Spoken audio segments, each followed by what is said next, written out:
Connaissez-vous l'expression être un Tanguy? Hein, il y a eu un film là, plusieurs années, puis c'est devenu une expression populaire que mais un Tanguy, c'est un enfant qui colle, hein? C'est un enfant adulte qui reste chez ses parents pendant de nombreuses années à l'âge adulte.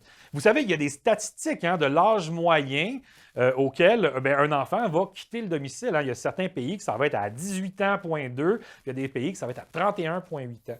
Savez-vous que lorsque les prix de l'immobilier augmentent, comme les prix ont augmenté ici au Canada dans la dernière décennie, mais le phénomène de Tanguy s'accroît.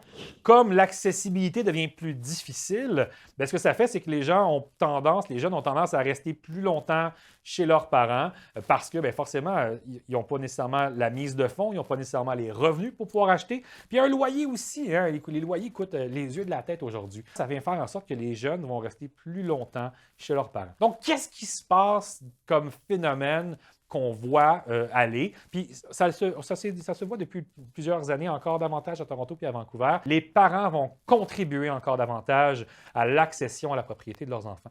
Donc, au lieu de juste laisser leurs enfants faire leur vie, puis bonne chance à acheter une maison avec le marché d'aujourd'hui, beaucoup de parents vont donner un coup de pouce à leurs enfants, que ce soit en donnant un don, hein, qui soit par exemple sous forme d'équité sous la maison, ou bien même en aidant les jeunes à qualifier en devenant copropriétaires avec eux. Ce genre d'action-là mérite non seulement préparation, mais également plan de sortie, organisation en conséquence. On ne fait pas ça comme si on s'en va s'acheter un paquet de gomme au dépanneur. Ce qu'on vient faire, c'est qu'on vient s'organiser et se préparer à l'avance. Si vous ne voulez pas que vos enfants restent chez vous jusqu'à l'âge de 37 ans, c'est peut-être une bonne idée de penser à les aider à devenir propriétaires, puis qu'eux aussi puissent non seulement devenir propriétaires, bâtir de l'équité, puis être chez eux.